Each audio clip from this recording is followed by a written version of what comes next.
Have you ever wondered why the biggest swipe-based dating apps, Tinder, Bumble, and Hinge specifically, are majority men? I'm talking 65 to 75% or more of their users are male. It's because of the way the apps are designed.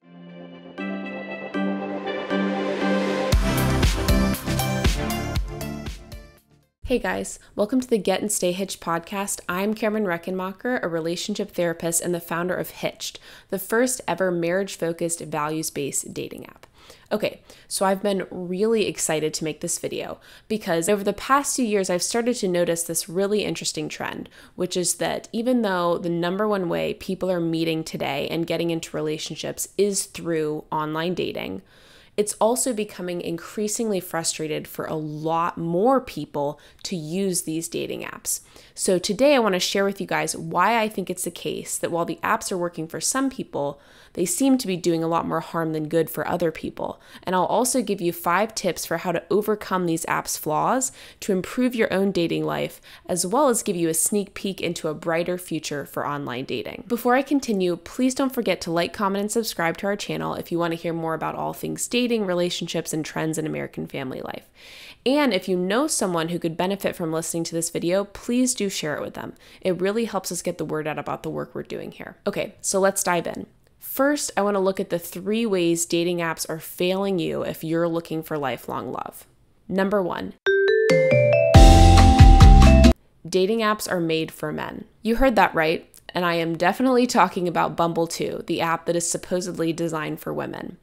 Have you ever wondered why the biggest swipe-based dating apps, Tinder, Bumble, and Hinge specifically, are majority men? I'm talking 65 to 75% or more of their users are male. It's because of the way the apps are designed.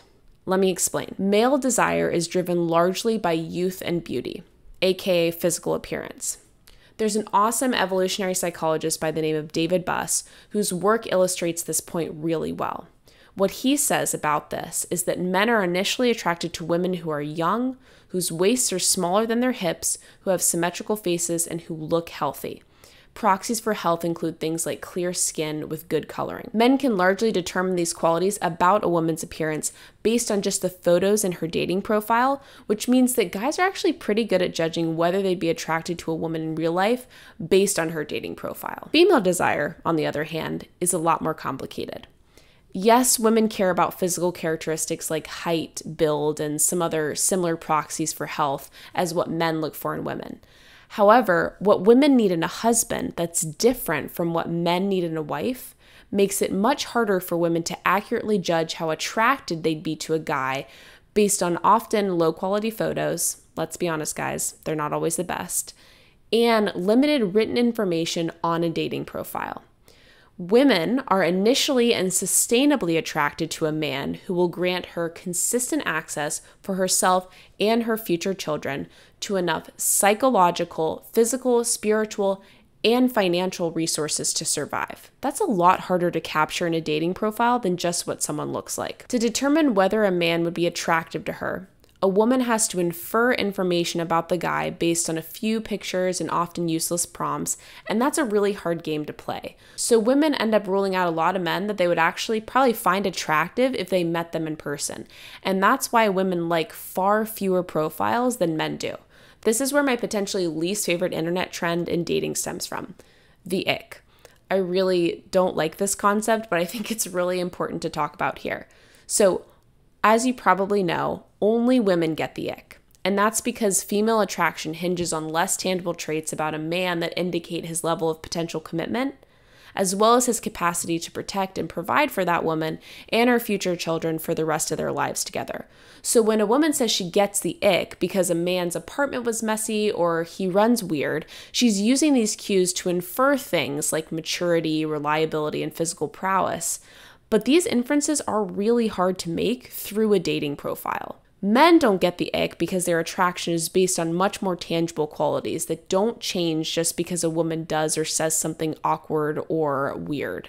So if a woman's apartment is really messy or if she runs weird, because these qualities don't change her physical appearance, her age, or those proxies for her health, they probably won't impact a man's initial attraction to her. I want to add two really important disclaimers here that I think get overlooked when we're talking about evolutionary psychology as it relates to human attraction and dating. First, psychology as a field is built on averages. Humanity is built on individuals. By that I mean, not every man or woman will fit into these average differences in how attraction works, but the majority will.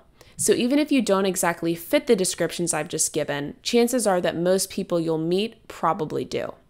And second, while men and women differ in what they're looking for in some ways, they're also the same in a lot of other ways. For example, love, commitment, respect, and fidelity are all traits that are highly valued for men and women looking for a serious relationship. Okay, back to the apps. Because of the photo-first, open-ended prompts design of today's dating apps, online dating caters only to the male's strategy of determining attraction. As a result, men are left frustrated that no women want to date them, and women are frustrated that there are no men worth dating, when in reality, the apps could be doing a lot more to help men present themselves to women in a way that actually shows women the qualities they're looking for. I'll get more into that in a bit. I don't want to be overly cynical here, but I do think this is important to note. Men do spend a lot more money on dating apps than women do. So there's a decent chance these big apps aren't bothered by the fact that they're basically only made to work for men, because that means the majority of their users are of the sex that spend more money on the apps themselves. Plus, it's harder for men to get into a relationship and off the apps if there aren't enough women to go around. Again, that may seem cynical, but it's important to point out. Moving on to the second reason why apps are failing you if you're looking for a serious relationship. Number 2. Dating apps algorithms are like the middle school cafeteria. So Hinge has come under fire this year for their matching algorithm and the founder's comments in response to controversy over whether the app scores users' attractiveness or not. Basically, people are pissed that it seems like Hinge ranks you versus everyone else based on your physical attractiveness. To be clear, the way Hinge works is basically how all the apps work. At a minimum, Tinder and Bumble are very similar, so I'm not picking on Hinge specifically. They're all pretty messed up. This article from Yahoo Finance summarizes this topic well. It says, quote, "But founder Justin McLeod denies claims that the app judges users based on looks, telling Fortune Executive Exchange that we don't really have an attractiveness score. Instead, he says, Hinge creates an individualized taste profile for users by tracking who they like and who likes them back.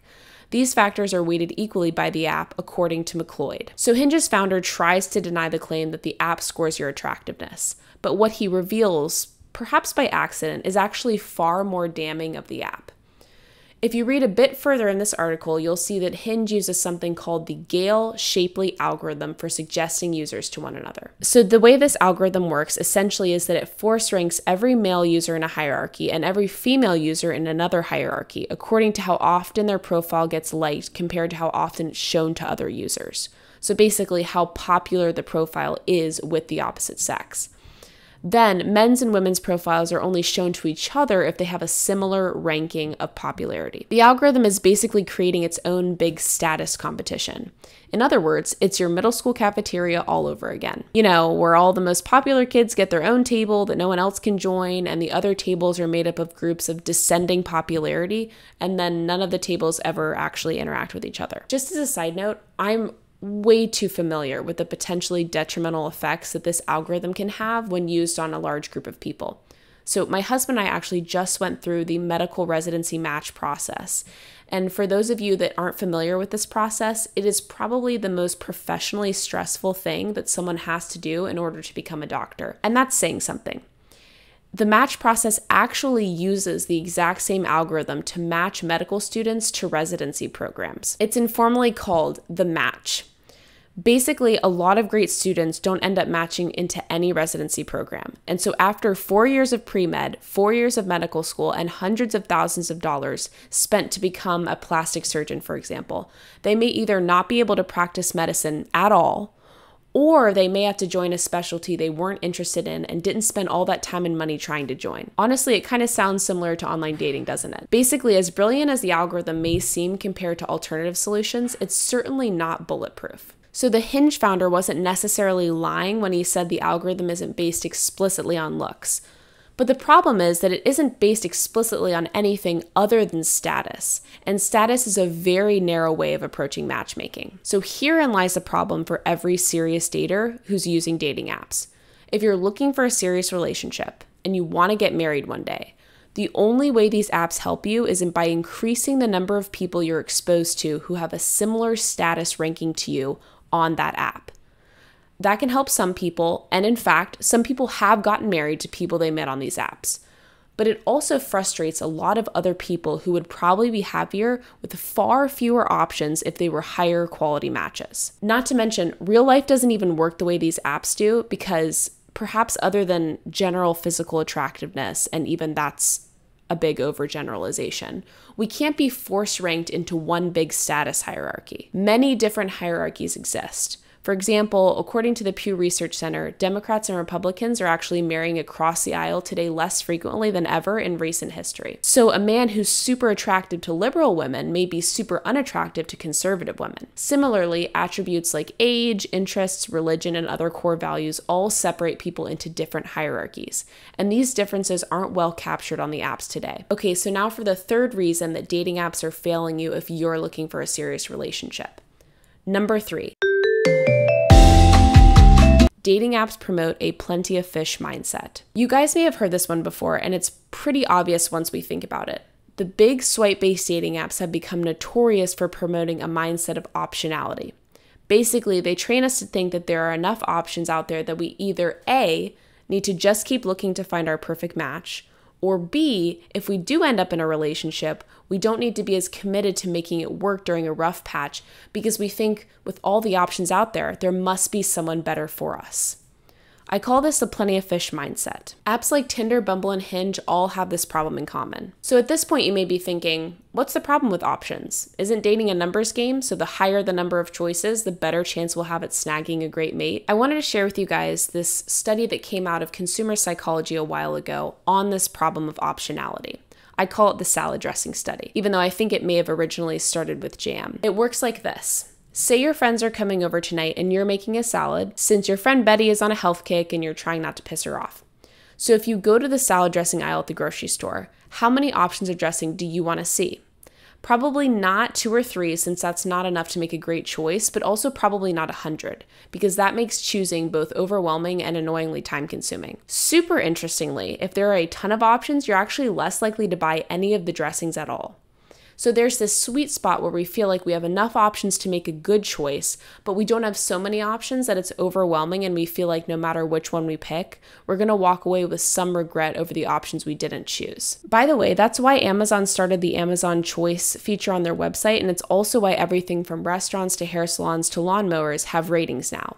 It makes making a choice a lot easier, so more people are actually more likely to make a choice even if there are a lot of options to choose from. Since we don't have an Amazon's Choice or a 5-star rating system on dating profiles, honestly, thank God for that. That'd be awful. We experience the misery of the optionality problem every time we use a dating app.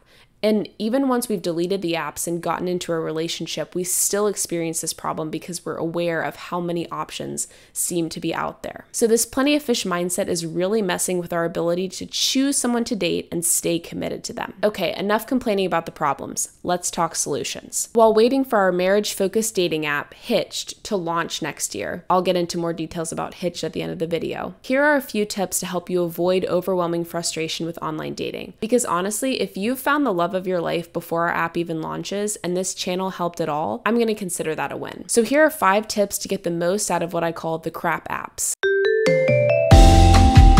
So right now you're stuck with Tinder, Bumble, Hinge, etc. But never fear, there are still things you can do to improve your online dating experience. Number 1, prioritize your uniqueness. So the amount of space you have on a dating profile is super limited, as you know. So instead of including things about yourself that could apply to anyone, like you enjoy pizza or you're looking for someone who's respectful and kind, because aren't we all? Only mention the things that make you unique. How are you different from every other person on the dating apps? Showing your uniqueness is going to repel some people for sure, because they're not going to align with the things that make you you.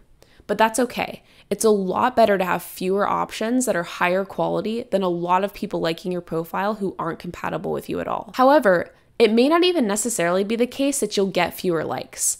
It's very interesting, but people who do get specific about how they're unique often end up getting more likes on their profile because they stand out from the crowd. Number 2, make sure your photos are great and accurate. I am a huge fan of what I call flattering honesty when it comes to dating profile photos. You want your pictures to show you in the most flattering way with good lighting and a good angle, but they also need to actually look like you do right now. So photos that are heavily edited or were taken a decade ago or don't really look like you for some reason are not good choices. After all, we want someone to fall in love with you, not your dating profile. Number 3, improve what you can and embrace the rest. In my last video, I talked about ways to improve yourself to ultimately be more attractive to the opposite sex and thus improve your dating life. I'll link that video in the description below so you can check it out if you're interested. Once you've figured out what you can improve in your life and you've started working on those things, you kind of have to embrace the rest of who you are as you. We may not like every quality about ourselves, but some things like our height or how our voice sounds or what our shoe size is are either mostly or totally outside of our control. And these things we just have to embrace as part of what makes us unique. Not to mention, I really believe that with so many people out there, if you're striving to be the best version of yourself, you can definitely find someone who's going to love you for you, including those parts of you that you might not even like about yourself but can't change. Number 4, prioritize values and goals over appearance. If you want to find someone to spend the rest of your life with, you need to make sure that you're using the proper search criteria. If you're a woman and you'll only like a man's profile if he's above 6 feet, then you're excluding over 85% of men in this country. That's insane. That means you'd have to be in the top 15% in attractiveness of all women in the entire country to stand a chance with that requirement. And even then, you'd probably still struggle. If you're a guy, try to pay attention to the most important values like religion, politics, family plans, and stuff like that when you're looking for a woman. Even if she's really attractive, if she's totally misaligned with your worldview and what you think is important, as the South Park ski instructor says, gonna have a bad time. And number 5, don't take it personally and keep trying. This is probably the hardest one, especially since no one likes rejection. But try to remind yourself that you only need one great match to have lifelong love. So all the people who don't like you back or don't work out for some reason just aren't a good fit for you. And that's totally fine. We all have to narrow our dating pool to one person eventually if we want a lifelong marriage. So we can view rejections as a helpful part of that narrowing rather than as pure disappointment. Now, for a little bit on our new app called Hitched. So without giving too much away, Hitched will not only use a completely different algorithm for suggesting matches that's based on decades of research on how to build lasting marriages, instead of on physical attractiveness or status, it's also going to give women and men more of what they want. Profiles that women are more interested in, and thus more likes for men. Not to mention, for anyone who really wants to up their dating game, we'll be offering relationship coaching services on topics ranging from how to optimize your dating profile, how to transition from chatting online to dating in person, how to increase your dating self-confidence, and how to figure out if you're dating the right person, and much more. Okay guys, thanks so much for watching. I really hope this video was useful for you. As a reminder, don't forget to like, comment, and subscribe to our channel if you want to hear more about all things dating, relationships, and trends in American family life. And if you want to stay updated on the launch of our new dating app, you can subscribe to our email list at the link in my bio. That's www.hitcheddating.com. I'm Cameron, and this is the Get and Stay Hitched podcast.